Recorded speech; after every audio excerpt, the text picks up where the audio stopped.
Yeah, this could have been a lot better. Now, Firestarter's original movie adaptation was never really regarded as a great film among a lot of people who said it wasn't Stephen King's best work. I had never read the novel. I only watched the 1980s movie, the original movie adaptation, but only just recently, which might not have been such a good idea. I mean, I still recommend, like, if you haven't watched the original film, don't before this movie, so, you know, you don't get spoiled or underwhelmed. Like, just so you go into it with zero expectations, because I had expectations. So for me, it might have made me feel differently about this film than, you know, if I went into it completely blind or, you know, completely clueless. Underwhelmed is a great word here. Ah, God.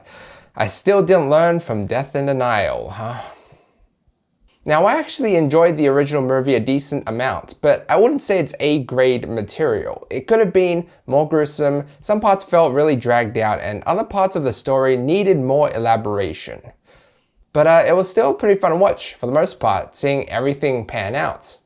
The 2022 remake, or reboot, I should say, is quite similar in the fact that we have a girl with pyrokinetic abilities that she got from her also supernatural parents, and they go on the run when a sketchy government agent wants to capture her and harness her powers for evil.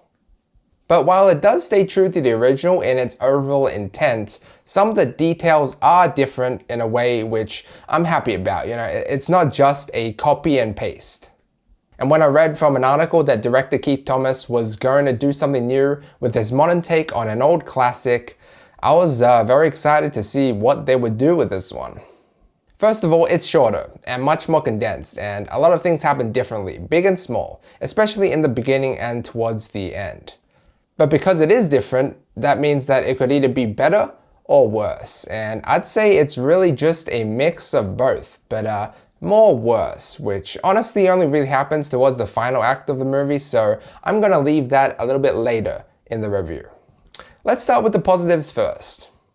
While the original movie starts very abruptly and you don't really know too much about these characters' backstories, this one definitely starts a bit stronger, I felt. I love the way it started and the way it built up, and it makes a lot more sense as they are not really on the run from the very beginning. Love the school part. Love that when she first, showcased her power in a big way. But this one also focuses on the family aspect as well. A lot more, like in the beginning, which is good because the original was very emotional because of that aspect. They also embrace the horror element a bit more in this one, but really only for the suspense factor with the lighting, sound effects, and cinematography. And even though I watched the original and thought I knew what to expect, this movie did throw a few curveballs my way with a few unpredictable sequences. Now, one thing I was hoping with this new Firestarter movie was the better special effects and just more goriness and more horrific and just horrifying scenes, you know, seeing more of what this girl was capable of, just like the boy in Brightburn, for example. I mean, it's a horror movie, right? And based from a Stephen King novel. This is one of the aspects of this movie where I'm kind of let down by. Now, the special effects were better, and they should be, right, since technology has advanced so much. They showcased much more of what abilities this girl was capable of, and it did wow me in the early stages. It looked promising. But I wanted to see more of her skills grow and how she harnesses them throughout the course of this movie, and I just didn't see enough of that. There just wasn't enough character development, I thought, and it just wasn't as brutal as it could have been. This movie reminded me so much of Brightburn and Stranger Things with the music score it had, and there was a possibility to make this as brutal as Brightburn and as epic as a Stranger Things episode or even a Marvel or X-Men movie. Because these are similar concepts, right? Oh, a girl has a gift, a magical, supernatural ability, and there's someone who can move and control things with their mind. Sounds pretty familiar, right? Okay, like I said, I never read the book.